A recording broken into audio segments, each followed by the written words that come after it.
ایک ایسی پارلیمنٹ منظور کر رہی ہے جس نے ایک ایسی حکومت کو جنم دیا ہے جو ماضی میں یہ رونا روتی رہی ہے،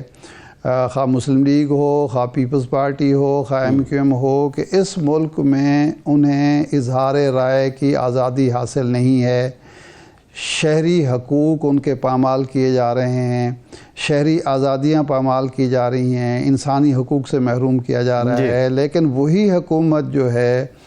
وہ کالا قانون منظور کرتی ہے جس میں صرف یہ میڈیا انڈسٹری کا ایشو نہیں ہے، یہ عام شہری کا جو ہے، وہ شہری جو انسٹاگرام استعمال کرتا ہے، فیس بک استعمال کرتا ہے، ایکس استعمال کرتا ہے، یا کوئی بھی ڈیجیٹل میڈیا کا جو پلیٹ فارم ہے وہ استعمال کرتا ہے، الیکٹرانک میڈیا پہ آتا ہے، پرنٹ میڈیا پہ لکھتا ہے، وہ سب کے سب اس کالے قانون کا شکار ہو رہے ہیں۔ اور اسی کے بارے میں جناب شہباز شریف صاحب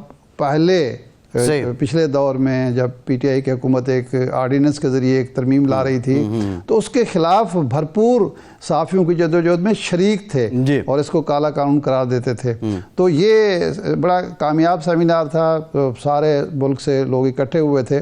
تو ایک تو یہ ایونٹ ہو رہا تھا اسلام آباد میں، دوسرا جو ایونٹ ہے وہ ظاہر بات ہے صدر اردوان کا ہے، اور صدر اردوان کی طرف سے جو خواہش ظاہر کی گئی ہے کہ یہ $1 ارب کا تجارت کا حجم $5 ارب ہو، یہ ہو سکتا ہے، ایسی بات نہیں ہے کہ یہ نہیں ہو سکتا،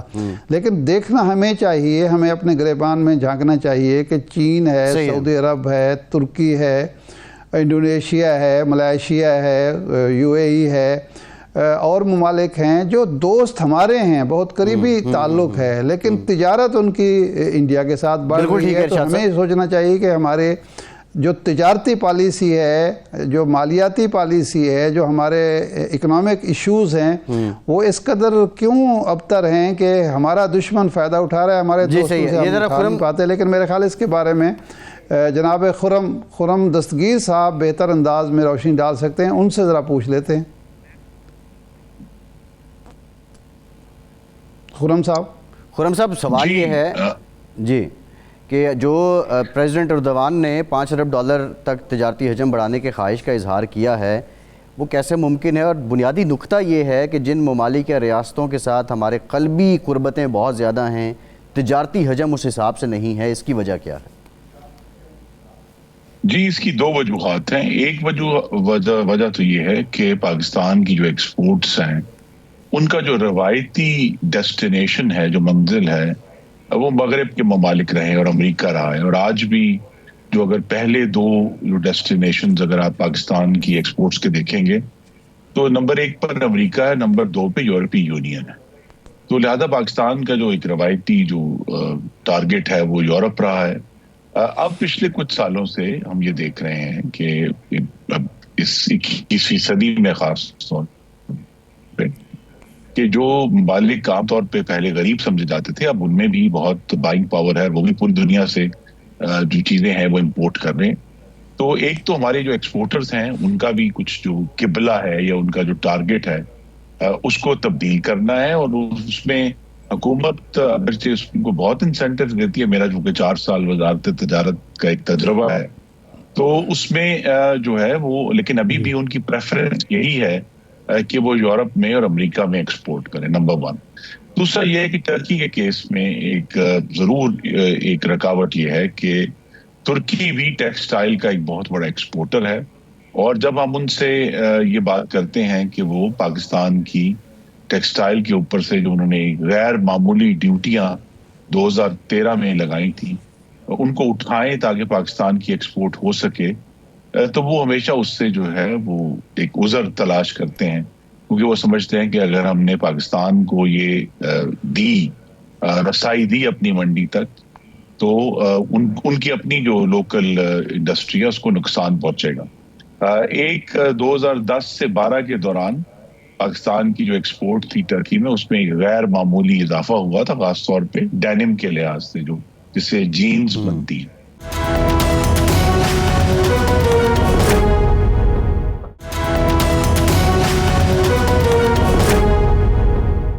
لیکن جب انہیں یہ احساس ہوا کہ یہ تو ایکسپورٹ جو ہے وہ ہر سال کئی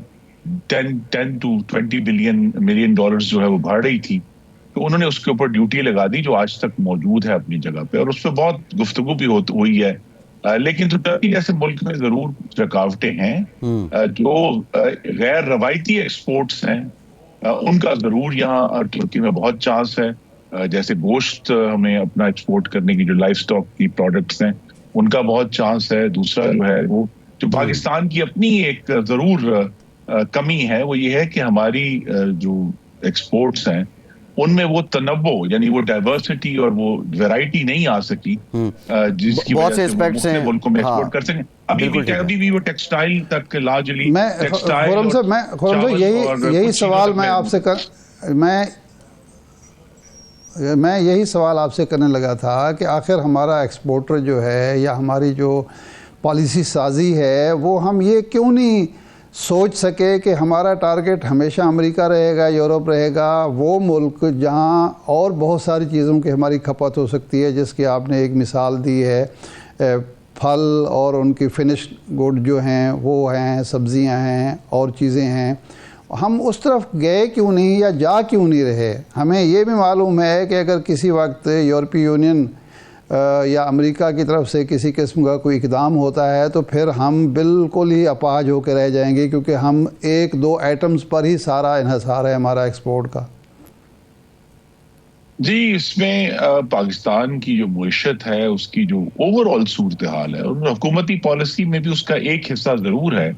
لیکن ہماری جو اکانومی کی جو صورتحال ہے وہ اس کا ذمہ دار ہے پاکستان کی جو ایکسپورٹرز ہیں. ان کی اس حد تک میں بات کروں گا کہ وہ شاید غالباً پاکستان کی حکومتوں کی جو پالیسیز میں غیر تسلسل ہے اور اتار چڑھاؤ آتا ہے اس کی وجہ سے بھی وہ ایکسپینڈ نہیں کرتے. لیکن مینلی تو پاکستان کی اکانومی کی اپنی صورتحال, مثلا آپ نے درست کہا کہ گوشت میں اور پھل میں اور سبزی میں یعنی ہمیں زیادہ دور جانے کی ضرورت نہیں ہے. ہم سے صرف ہم نے جو ہے وہ سمجھے بحیرہ عرب کے ایک تھوڑا سا حصہ کراس کرنا ہے اور پوری جو مشرق وسطیٰ ہے وہ ہمارے لیے کھلا ہے کراچی کی بندرگاہ سے. لیکن یہاں پھر ہمیں اپنے اندر دیکھنا ہوگا کہ کیا پاکستان کی زراعت کے اندر وہ جدیدیت اور سٹینڈرڈائزیشن یعنی جو معیار کو یقینی بنانا ہے وہ ابھی تک ہم نہیں کر پائی. بالکل ٹھیک ہے. اچھا خرم صاحب سوال یہ جو آپ بات کر رہے ہیں اسی سے ریلیٹڈ یہ ہے کہ ابھی جو ریسنٹ ہے ویسے تو ہم کہہ رہے ہیں میکرو اکنامک انڈیکیٹر بہت اچھے ہیں, لیکن لارج سکیل مینوفیکچرنگ اور صنعت میں بتدریج 3.8% اور 1.3% کمی ہوئی ہے. گزشتہ روز پرائم منسٹر نے بھی کہا کہ IMF کی سربراہ سے بات ہوئی ہے, ہم بجلی کی قیمتیں کم کریں گے. ایک تو کیا گراؤنڈز پاکستان IMF کو دے سکتا ہے کہ بجلی کی قیمتیں کم ہوں, اور دوسرا یہ جو آپ نے نئے وینیوز کی بات کی ہے یا نئی پروڈکٹس کی جو بات کی ہے, اب لائف سٹاک پالنے پہ تو شاید بجلی نہیں لگتی, زراعت پہ بھی اس طرح بجلی نہیں صرف ہوتی ہے, لیکن اگین کاسٹ آف پروڈکشن ایک ایشو ہے. حکومت کی پالیسی اس پہ کیا ہے؟ منسٹری جو انڈسٹریز کی ہے یا پروڈکشن کی ہے اس کی طرف سے ایز سچ کوئی پالیسی ابھی نظر نہیں آئی. جی لارج اسکیل مینوفیکچرنگ کے راستے میں جو ایک رکاوٹ تھی وہ الحمدللہ مسلم لیگ نون کی حکومت نے دور کر دی ہے کہ جب پچھلے سال حکومت بنی تھی تو 22% شرح سود تھی, اب وہ آدھی رہ گئی ہے, 12% پر ہے, اور اب بہت جلد توقع یہ کر رہے ہیں کہ بجٹ تک اس میں مزید کمی آ جائے گی. تو جو مینوفیکچرنگ کے راستے میں جو کیپٹل کی رکاوٹ تھی وہ الحمدللہ دور ہو گئی. اب جو ہے وہ کیپٹل کی کاسٹ جو ہے وہ بہت نیچے آ گئی, آدھی رہ گئی ہے, اور آنے والے دنوں میں مزید کم ہوگی. تو انڈسٹریل سیکٹر کو وہ لونز اویلیبل ہو جائیں گے جو ان کے لیے فیزیبل ہوں. دوسرا آف کورس بجلی کی قیمت کم کرنے کا اندیا پہلے وزیر صاحب نے دیا تھا, وزیر اعظم نے کل دے دیا ہے, تو اس سے بھی. اور IMF کو یہ جو ہے وہ ایک بڑا پرانا آرگیومنٹ ہے, کوئی نیا آرگیومنٹ نہیں ہے, لیکن اب چونکہ پاکستان کا جو ایکسٹرنل اکاؤنٹ ہے وہ الحمدللہ ہر لحاظ سے اس میں استحکام آ گیا ہے کہ روپے کی قیمت بھی مستحکم ہے, پاکستان کی ایکسپورٹس بھی بڑھ رہی ہیں, اور تحریک انتشار کی کوشش کے باوجود جو بیرون ملک پاکستانیوں کی ترسیلات زر تھیں ان میں بھی ایک بہت حوصلہ کن اضافہ ہوا ہے. تو اس کی وجہ سے اب حکومت یہ کام کر سکتی ہے کہ وہ جو بجلی کے بلوں میں فار ایگزامپل بہت سارے جو ایکسٹرا ٹیکسز ہیں دوسرے محکموں کے, وہ ان محکموں کے حوالے کر کے تو بجلی کے بل پر جو بوجھ ہے وہ بھی کم کیا جا سکتا ہے. جو کیپیسٹی پیمنٹس ہیں وہ بھی کم کی جا رہی ہیں, کیونکہ IPPs کے ساتھ ایگریمنٹس جو ہیں وہ اس سال اچھا پہلے یہ بھی آپ نے کچھ ہوئے تھے اور مزید ہو رہے ہیں. خرم صاحب آپ نے ذکر کیا ہے اب پی ٹی آئی نے جو ڈوزیئر لکھا ہے آئی ایم ایف کو، یہ سرپرائزنگ ہے. گزشتہ روز آئی ایم ایف کی سربراہ تعریف کرتی ہے پاکستانی معیشت کی، شام کو وہ ڈوزیئر لکھتے ہیں اور اس ڈوزیئر میں جو ان کے شکوے شکایات ہیں وہ بھی اب آئی ایم ایف تک پہنچے ہیں. لیکن میرا سوال یہ ہے کہ بطور گورنمنٹ آپ پاکستان کا ہاؤس کیوں مینیج نہیں کر سکے، پی ٹی آئی کو مینیج کیوں نہیں کر سکے کہ اب وہ یہ ڈوزیئر، یہ شکوے شکایتیں آلدو ماضی میں بھی انہوں نے لکھے جا کے وہاں رکھ رہے ہیں. اور لیٹس جی سپوز اگر تاریخ کے طالب علم ہونے کے ناطے جی عباس صاحب فاشسٹ جماعتوں کو آج تک کوئی مینج نہیں کر سکا کیونکہ وہ انتشار میں اپنے اقتدار کا رستہ تلاش کرتی. نمبر ایک. دوسرا یہ ہے کہ یہ ڈوسیے پہلا نہیں ہے. 24 فروری 2024 تقریباً ایک سال پہلے عمران خان نے خط لکھا تھا آئی ایم ایف کو، باقاعدہ وہ آن ریکارڈ ہے، جس میں انہوں نے کہا تھا کہ جب تک پاکستان کے الیکشن کو آڈٹ نہ کروا دیا جائے تب تک پاکستان کو قرضہ جاری نہ کیا جائے. اس سے پہلے آپ کو معلوم ہے ان کے دو جو صوبائی وزراء تھے، وزرائے خزانہ، وہ بھی آن ریکارڈ ہیں. ان کی بھی جو ہے وہ آڈیو منظر عام پر آ چکی ہے، جس میں واضح طور پر انہوں نے اندیا دیا ہے کہ وہ ایسے اقدامات کریں گے جس سے پاکستان آئی ایم ایف کو اپروچ نہ کر سکے اور پاکستان کے مفادات کو نقصان پہنچے. تو یہ آئی ایم ایف سے کو استعمال کرنا پی ٹی آئی کا، اور یہ صرف آئی ایم ایف کو استعمال نہیں کر رہے اس وقت، یہ جی ایس پی پلس کے خلاف بھی اس وقت ان کے اراکین جو ہیں وہ یورپ میں سرگرم ہے، امریکہ میں بھی ہم ان کو دیکھ چکے ہیں. تو یہ ایک ایسی جماعت ہے جو اپنے اقتدار کے لیے اور اپنے مفادات کے لیے پاکستانی مفادات کو مسلسل نقصان پہنچا رہی ہے اور ملک دشمنی کی مرتکب ہے. خرم صاحب آپ کے خیال میں اگر یہ مذاکرات جو چل رہے تھے یہ کامیاب ہو جاتے یا الیکشن کے حوالے سے جو ان کے تحفظات ہیں یا اعتراضات ہیں وہ دور کر دیے جاتے تو پھر بھی وہ ایسا ہی کرتے؟ جی نہیں، دیکھیے ان کے جو اعتراضات ہیں وہ ابھی تک ثبوت اور شواہد کی شکل میں سامنے نہیں آ سکے. ان کا یہ بھی ایک وتیرہ ہے کہ ان کا چونکہ ایک سوشل میڈیا میں خاص مہارت حاصل کر چکے ہیں، وہ ہر اپنے واقعے کے اوپر ایک ایسی دھند پھیلا دیتے ہیں دشنام کی، الزامات کی اور مختلف قسم کے جسے ہم کہتے ہیں لائبل اور سلینڈر کی، کہ اس کی وہ پھر اس دھند میں دیکھنا مشکل ہو جاتا ہے. تو ان کے پاس مذاکرات میں جو اصل موقع تھا وہ یہ تھا کہ 8 فروری کے انتخابات کے متعلق بھی، اور اگر 26 نومبر پر بھی ان کو اعتراضات تھے، تو وہ ایسے ٹھوس ثبوت ان مذاکرات میں سامنے رکھتے، آئی ایم ایف کو نہیں دینے تھے، ان مذاکرات میں سامنے رکھنے تھے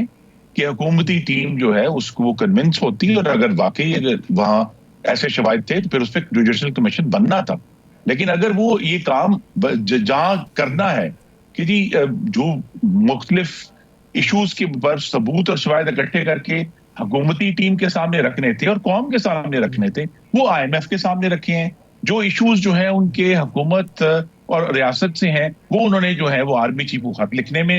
لگا دی ہیں. تو جو اصل ٹارگٹ ہے ان کا وہ پاکستان کی جمہوریت کو یا جمہوری طریقوں کو جو ہے تقویت پہنچانا نہیں ہے، وہ کسی بھی طریقے سے انتشار کے ذریعے، خطوں کے ذریعے، ڈوسیئر کے ذریعے اقتدار تک پہنچنا ہے. جی خرم صاحب، وہ ٹریبونل جو اسلام آباد میں بنتا ہے اس میں وہ کچھ چیزیں پیش کرتے ہیں، ٹریبونل جب فیصلہ کرنے پڑتا ہے ٹریبونل تبدیل کرا دیا جاتا ہے. اس کے بعد یہ مذاکرات ہوتے ہیں، وہ کہتے ہیں جی ہمارے بانی سے ملاقات کروا دیں، آپ کے نائب وزیر اعظم ہیں اس میں اسحاق ڈار صاحب، اس کے بعد رانا ثناء اللہ صاحب ہیں، عرفان صدیقی صاحب جیسے بااثر لوگ ہیں، وہ خود تسلیم کرتے ہیں کہ ہم ملاقات نہیں کروا سکے. تو یہ دوسری سائڈ پہ بھی تو ایک کمزوری ہے نا، جس کی وجہ سے ان کو موقع مل رہا ہے اعتراضات اٹھانے کا. لیکن اس کا یہ مطلب نہیں ہے کہ وہ اس طریقے سے اعتراضات اٹھائیں جس سے پاکستان کے آئین اور جمہوریت جو ہے، جو آلریڈی بڑی شکستہ حالت میں، اس کو مزید کمزور کریں. وہ اگر کمزور کر رہے ہیں، وہ آئی ایم ایف کو خط لکھتے ہیں. مثلا وہ ڈوسیے جو انہوں نے بنایا ہے انہوں نے مذاکرات کی ٹیبل پر کیوں نہیں رکھا کہ جی ہمارے پاس یہ ثبوت اور شواہد ہے جس کی بنیاد پر کمیشن بننا چاہیے. لیکن نہیں، وہ ہمیشہ جو ہے وہ سمجھتے ہیں کہ بیرون ملک پاکستانیوں کی بڑی تعداد ان کی حمایتی ہے، لہذا ان کو استعمال کرتے ہوئے وہ پاکستان کو اس وقت ارشاد صاحب پوری دنیا میں بدنام اور کمزور کر رہے ہیں اپنے سیاسی فائدے کی خاطر، جو کہ خود ان کو نقصان پہنچے گا. الحمدللہ پاکستان نے آگے بڑھنا ہے. ان کی تمام تر جو فساد کی اور ایجوٹیشن کی جو پالیٹکس تھی وہ ناکام ہوئی ہے. انٹرسٹ ریٹ آدھا رہ گیا ہے, ریمیٹنسز بڑھ رہی ہیں, جو ایکسپورٹس ہیں ان میں ڈبل ڈیجٹ اضافہ ہے. الحمدللہ جو قیمتیں بڑھنے کی رفتار تھی وہ صفر رہ گئی ہے.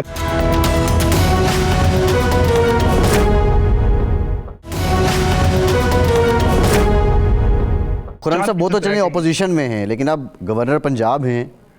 وہ یہ اسٹیٹمنٹ دیتے ہیں کہ جو عطا اللہ تارڑ صاحب کا مینڈیٹ ہے وہ حقیقی نہیں ہے, اور اس طرح وہ اور بہت سی باتیں کرتے ہیں, آپ کے لیڈران کا نام لیتے ہیں. مطلب ایک ایسی جماعت جس کی وجہ سے آپ حکومت قائم ہے آپ کی, اسی کے گورنر کوئی عام شخصیت بھی نہیں. جاوید لطیف صاحب, اب جاوید لطیف صاحب کے تو خیر اپنے جاوید لطیف صاحب یہ کہتے ہیں کہ ہم نے الیکشن نہیں جیتا, ہمیں زبردستی حکومت میں بٹھا دیا گیا. آپ کے اپنے ساتھی یہ کہتے ہیں. اب یہ موقع جب آپ خود دے رہے ہیں تو پھر پی ٹی آئی پہ آپ کا کیا گلہ بنتا ہے؟ وہ تو اس کو بڑھائیں گے, وہ تو اپوزیشن میں. میرا گلہ یہ بنتا ہے کہ وہ پاکستان کے اداروں سے ضرور شور ڈالیں, احتجاج کریں, پٹیشنز کریں, لیکن بیرونی دنیا میں جا کر پاکستان کو رسوا اور بدنام نہ کریں بغیر ثبوت اور شواہد کے. دیکھیے 8 فروری 2024 سے اب 1 سال ہو گیا ہے. کیا وہ سوائے اس پہلا ڈوسیے جو انہوں نے IMF کے سامنے رکھا ہے, کیا وہ قوم کے سامنے کسی بھی ٹھوس صورت میں اپنے الزامات لا سکے ہیں کہ 8 فروری کو کیا ہوا؟ 26 نومبر کو اب 3 مہینے ہونے کو آ گئے ہیں. کیا وہ قوم کے سامنے یا کسی کے بھی سامنے ٹھوس صورت میں شواہد لا سکے ہیں کہ کیا ہوا؟ صرف ہر روز الزام لگانا ہے, ہر روز بدامنی پیدا کرنی ہے, اور ہر روز یہ کوشش کرنی ہے کہ پاکستان میں انتشار پیدا کیا جائے جس کے ذریعے وہ سمجھتے ہیں کہیں نہ کہیں سے ان کے اقتدار کا رستہ نکلے گا. اور جو اصل ذمہ داری ہے ان کی خیبر پختونخوا میں 12واں سال ہے حکومت کرتے ہوئے, کہ ہم اپنے بھائیوں اور بہنوں کی جنہوں نے ہمیں ووٹ دی ہیں ان کی زندگیاں بہتر کریں, ان کے بچوں کے معاشی مستقبل کی فکر کریں, پاکستان کو دہشت گردی سے پاک کرنے کی کوشش کریں, پاکستان کو مضبوط کرنے کی کوشش کریں. اس پر کوئی فوکس نہیں ہے. پی ٹی آئی کا ہر قدم پاکستان کو کمزور کرنے کے لیے اور پاکستان کی ریاست اور جو جمہوری آئین ہے اس کی جو جڑیں ہیں اس کو کمزور کرنے کے لیے. اچھا یہ بتائیں, میاں نواز شریف صاحب سے ملاقات ہو گئی؟ خرم صاحب ایک اور ایشو ہے عباس صاحب, ایک اور ایشو ہے خرم صاحب, وہ یہ ہے کہ آپ کی حکومت نے ایک پیکا ایکٹ میں ترامیم منظور کی ہیں جس کی وجہ سے نام تو لیا گیا فیک نیوز کا, نام لیا گیا سوشل میڈیا کا, لیکن ہر شہری کا گلا آپ نے گھونٹ دیا ہے. اور یہی پیکا ایکٹ تھا جو 16 میں منظور ہوا آپ کی حکومت کے دور میں, لیکن جب اس میں کوئی ترمیم لانی چاہی, آرڈیننس جاری ہوا پی ٹی آئی دور میں, تو شہباز شریف صاحب,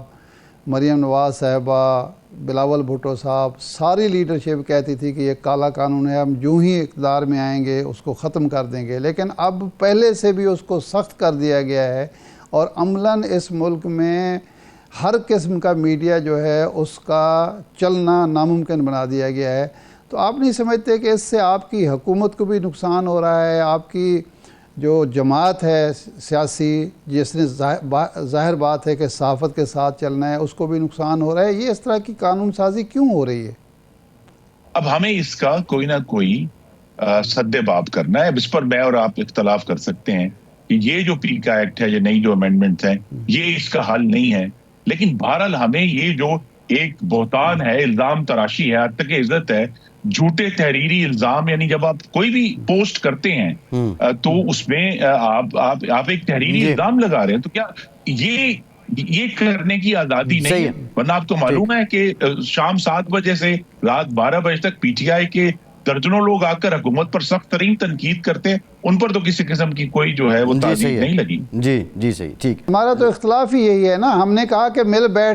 بیٹھ کے کوئی ایسا طریقہ کار اختیار کرتے ہیں کہ یہ جو جھوٹ اور بہتان تراشی کسی طرف سے بھی ہوتی ہے, خواہ آپ کے مخالفین کی طرف سے ہوتی ہے, آپ کے حامیوں کی طرف سے ہوتی ہے, ہمارے مخالفین کی طرف سے ہوتی ہے, یا ہماری صفوں میں سے ہوتی ہے, اس کا سد باب کریں. لیکن نہ حکومت بیٹھنے کے لیے تیار ہے, نہ مشورہ کرنے کے لیے تیار ہے, اور ایک ایسا قانون بنا دیا ہے جس کو نجی محفل میں حکومت کا کوئی وزیر مشیر بھی دفاع کرنے کے لیے تیار نہیں ہے. بریف کمنٹ خرم صاحب. میری توقع صرف یہ ہے کہ آپ جیسے عاقل اور بالغ نظر لوگوں سے بہت جلد انشاءاللہ حکومت جو ہے وہ مشورہ کرے گی تاکہ اس قانون کو بہتر کیا جا سکے. جی ٹھیک, بہت شکریہ. ہمیں جوائن کیا ہے سابق صدر سپریم کورٹ بار ایسوسی ایشن عابد زبیری صاحب نے. زبیری صاحب شکریہ آپ کے وقت کا. زبیری صاحب اب عدلیہ اور معیشت کے معاملات بھی تقریباً ساتھ ساتھ ہی چل رہے ہیں۔ IMF مشن نے گزشتہ روز چیف جسٹس آف پاکستان سے ملاقات کی تو PTI نے اسے بیرونی مداخلت سے تعبیر کیا، جبکہ گزشتہ شام ہی خود ڈوزیئر بھیج دیا اور اس میں تمام شکوے شکایات جو ہیں وہ رکھ دیے IMF کے سامنے۔ تو اب اس میں جو بیرونی مداخلت اصلی والی ہے وہ کون سی ہے؟ کیا یہ شکوے وہاں IMF کو پہنچانا یہ بھی بیرونی مداخلت نہیں ہے؟ آپ کے جو حلقہ ہے وہ اس پہ کیا سوچ رکھتا ہے؟ قانوندان کیا سوچتے ہیں اس پہ؟ بسم اللہ الرحمن الرحیم۔ دیکھیے، میں سمجھتا ہوں کہ مداخلت ہمارے اندرونی معاملات میں کسی طرح سے بھی وہ غلط ہے۔ اب دیکھیے IMF کے جورسڈکشن کیا ہے بتائیے ان کی، کہ وہ چیف جسٹس سے مل کے ہمارے سسٹم کی بات کریں۔ بالکل ہم آپس میں کر سکتے ہیں کہ جی ہمارا سسٹم صحیح نہیں چل رہا، یہ ہمیں شکایت ہے 26ویں ترمیم سے، یہ ہمیں شکایت ہے کہ جس طرح سے جوڈیشل اپوائنٹمنٹس ہو رہے ہیں، لیکن باہر کے لوگوں کو تو کوئی اختیار نہیں ہے کہ وہ آ کے ہمارے اوپر، وہ بھی IMF جس کا ایک مانیٹرنگ، کیونکہ ہم ان سے پیسے لیتے ہیں تو شاید اس وجہ سے ہماری حیثیت یہ ہے کہ ہم ایٹمی طاقت ہونے کے باوجود بھی، تو میں نہیں سمجھتا کہ مناسب تھا کہ معزز چیف جسٹس صاحب کو ان سے ملنا، لیکن نیچرلی وہ مل لیے ان سے۔ اگر کسی نے ان کو خط بھی لکھا ہے اس سلسلے میں تو میں سمجھتا ہوں وہ بھی صحیح نہیں ہے، کیونکہ آپ کو خط نہیں، آپ کو بیرونی مداخلت آپ خود کیوں کہہ رہے ہیں کہ ان سے کہ آئیں آپ دیکھیں یہ چیزیں، کیا مطلب آپ اس سے حاصل کیا کرنا چاہتے ہیں؟ آپ یا تو آپ لکھتے، آپ دوسرے ایسے لوگوں کو کہہ سکتے ہیں جیسے ڈفرینٹ ایسوسیشنز ہوتی ہیں، وہ اگر آپ سے پوچھیں کہ کیا حال ہے تو آپ اس کا جواب بے شک دیں، لیکن جو آپ فرما رہے ہیں اگر انہوں نے اس طرح سے لکھا ہے تو میں نہیں سمجھتا وہ بھی مناسب ہے۔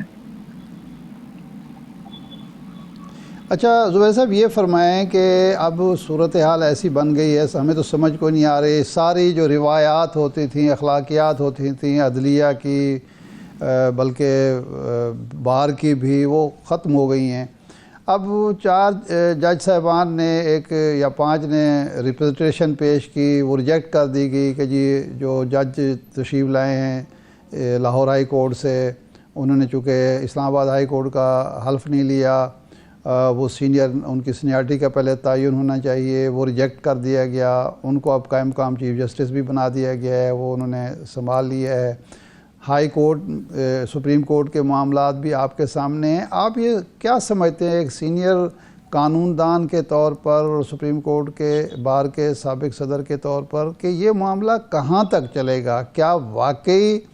جو عدالتی فعالیت کے نتیجے میں لوگوں کو ایک امید پیدا ہوگی کہ ریاست کے معاملات اب آئین اور قانون کے مطابق چلیں گے،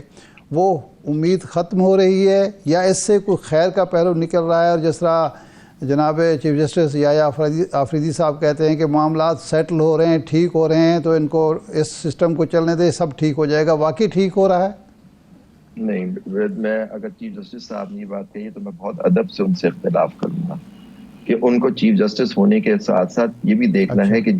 آپ کی عدلیہ آزاد ہے، اس پہ کوئی قدغن نہیں لگائی جا رہی، لیکن جو جوڈیشل، لیکن جو 26ویں، میں سمجھتا ہوں اس ملک میں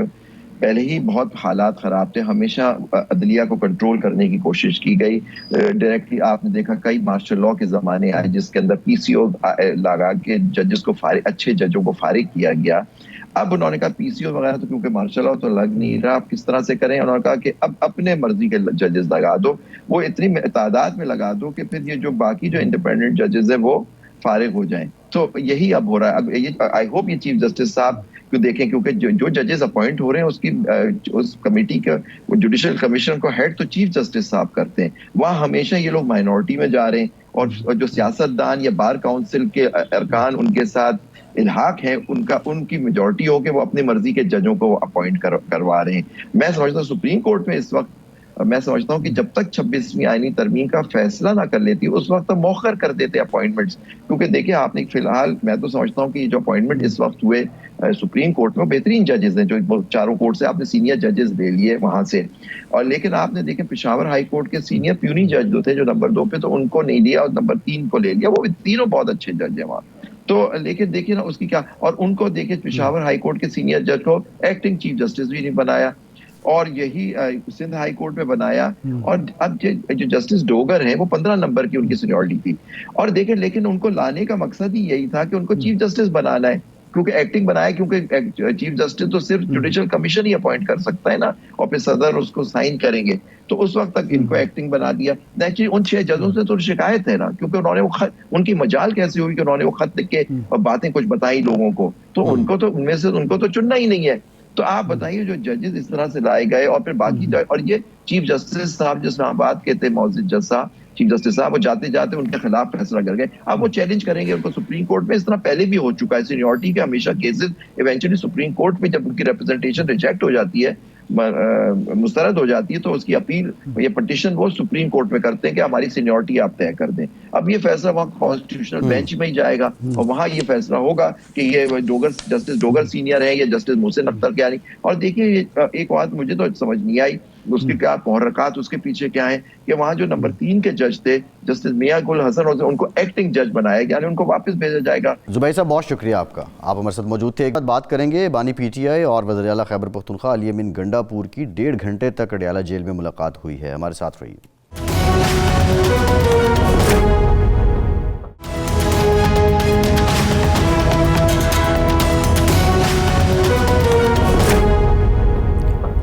بریک کے بعد ایک بار پھر سے آپ کو خوش آمدید کہیں گے. ارشاد صاحب, آج کی ایک ڈیولپمنٹ اور یہ ہے کہ وزیر اعلیٰ خیبر پختونخوا علی امین گنڈا پور صاحب کی بانی پی ٹی آئی کے ساتھ کوئی 1.5 گھنٹہ ملاقات جاری رہی ہے. اب اس میں obviously بہت سی باتیں ہیں, لیکن جو ذرائع سے خبر سامنے آئی ہے اس میں علی امین گنڈا پور صاحب نے نظر ثانی کی درخواست کی ہے بانی پی ٹی آئی سے کہ شیر افضل مروت صاحب کو جو پارٹی سے نکالا گیا ہے اس پہ ذرا پھر سے غور فرمائیں. شیر افضل مروت صاحب نے بھی رد عمل دیا ہے, اور انہوں نے کہا کہ پارٹی میں میرے خلاف سازشیں ہوئی, میں کسی گروپ کا حصہ نہیں تھا, اس وجہ سے مجھے نکال دیا گیا, لیکن میں بانی پی ٹی آئی کے ساتھ کل بھی مخلص تھا, آج بھی مخلص ہوں اور کل بھی مخلص رہوں گا. بہرحال آپ سمجھتے ہیں کہ یہ نظر ثانی کی درخواست قبول ہونی چاہیے, اور شیر افضل مروت کا ایک ایسی جماعت جو اپوزیشن میں ہے اس سے نکل جانا, اور ایک کریڈٹ وہ لیتے ہیں کہ جب سب بلوں میں چھپ گئے, جب سب روپوش ہو گئے, تو میں نے اس وقت پی ٹی آئی کے علم کو بلند کیا, اور اس کی وجہ سے ان کی ایک پاپولیرٹی بھی ہے. کیا کوئی ڈینٹ ڈالے گا, اور یہ دوسرے لوگوں کے لیے جنہوں نے پارٹی کے لیے قربانیاں دی یا مشکل وقت میں نکلے, کیا پیغام ہے, یا یہ درخواست رد ہو جائے گی آپ کی نظر میں بانی پی ٹی آئی کے مزاج کو دیکھتے ہوئے؟ اچھا, پہلی بات تو یہ ہے کہ یہ جو ڈینٹ ڈالنے والی بات ہے, اگر ڈینٹ ڈالنا ہوتا تو جہانگیر خان ترین ڈال لیتے, جناب پرویز خٹک صاحب ڈال لیتے, محمود خان جو تھے کے پی کے والے وہ ڈال لیتے, بزدار صاحب ڈال لیتے. ڈینٹ تو بات ہی نہیں ہے. پی ٹی آئی جہاں چلی گئی ہے اور جس طرح سے چلی گئی ہے, اور جس طرح موجودہ حکمران اتحاد نے اس کو پاپولیرٹی عطا کی ہے اپنی نالائکیوں کی وجہ سے, وہ شیر افضل مروت تو نہیں ڈال سکتے. لیکن آج جو ان کا رویہ, ان کا ٹویٹ میں نے بھی دیکھا ہے, یہی رویہ وہ پہلے رکھتے تو شاید یہ نوبت ہی نہ آتی. انہوں نے جس طرح سے یہ سوابی کے جلسے میں ہم نے دیکھا ہے کہ ایک سیکرٹری جنرل تقریر کر رہا ہے اور وہ ڈسٹرب کرنے کی کوشش کر رہے ہیں, جب آتا ہے دل میں جو آتا ہے وہ کہہ دیتے ہیں, اور پھر پارٹی ڈسپلن کا بھی خیال نہیں کرتے, اور جو نزاکتیں ہوتی ہیں اپوزیشن کی جماعت جب وہ برسر اقتدار جماعت کے ساتھ یا برسر اقتدار طبقے کے ساتھ لڑائی میں مصروف ہو اور شکار ہو اس کے جو اقدامات ہوتے ہیں, تو اس صورت میں ان کو جو احتیاط برتنی چاہیے تھی وہ نہیں برتی. لیکن ظاہر بات ہے کہ اگر وہ یقین دہانی کرا دیتے ہیں, اور علی امین گنڈا پور صاحب یقین دہانی کراتے ہیں کہ جی جو ہوا سو ہوا, میں نہیں آئندہ وہ اپنا وہ بیہیو کریں گے,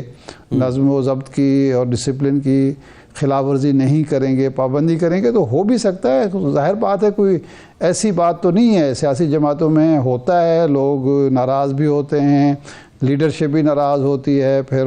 معافی تلافی بھی ہوتی ہے. اگر ہو جائے تو مجھے تو کوئی ایسی قابل اعتراض بات نظر نہیں آتی. یا سیاسی جماعت کا معاملہ ہے, دیکھنا یہ ہے کہ اس کے جو مخالفین ہیں ان کے پاس کتنی مضبوط چارج شیٹ ہے جس کی بنیاد پر یہ فیصلہ کرانے میں کامیاب رہے, اور جو معافی کی درخواست ہے اس میں کتنے مضبوط دلائل ہیں کہ ان کی اگر معافی ہوتی ہے یا معذرت قبول ہوتی ہے یا ان کو واپس لیا جاتا ہے تو وہ کتنے مفید جماعت کے لیے ہو سکتے ہیں. یہ دونوں دیکھنے والی باتیں ہیں. اچھا ارشاد صاحب, علی امین گنڈا پور کا یہ نظر ثانی کی درخواست کرنا, کیونکہ علی امین گنڈا پور سے متعلق بھی آپ کے علم میں ہے کہ پارٹی کے اندر بہت سے لوگ ہیں جنہوں نے آسمان سر پہ اٹھا رکھا ہے. ابھی جب جنید اکبر کو کے پی کے کا صدر لگایا گیا، بظاہر تو ایک political statement P T I دیتی رہی ہے، لیکن درپردہ اس کے اختلافات یا ان کی کارکردگی سے لوگ مطمئن تو نہیں تھے۔ کیا علی امین گنڈاپور بھی ابھی تک ویسے ہی ٹرسٹ وردی ہیں جو 2 ماہ پہلے تک تھے بانی پی ٹی آئی کی نظر میں، یا خود ان کا اعتماد کہیں نہ کہیں جا کے ہلا ہے؟ اب ویسے میرے علم میں کوئی ایسی نہیں ہے کہ سیاسی جو پی ٹی آئی ہے اس کے اندر سے کوئی آواز اٹھی، اور سوشل میڈیا پہ باتیں چلتی رہتی ہیں، اختلافی آوازیں آتی ہیں، لیکن کسی ایم این اے نے، ایم پی اے نے، کسی گروپ نے کھڑے ہو کے یہ کہا ہو، یا کسی عہدیدار جو باضابطہ جماعت کے ہیں، کے پی کے سے تعلق رکھنے والے، انہوں نے کہا ہو کہ جی علی امین گنڈاپور ہمیں نہیں چاہیے، علی امین گنڈاپور جو ہیں وہ وفا نہیں کر رہے، ایسی بات تو میرے سامنے تو نہیں ہے۔ سوشل میڈیا پہ تو ہر طرح کی چیزیں چلتی ہیں، کچھ درست ہوتی ہیں، کچھ مبالغہ آرائی ہوتی ہے، کچھ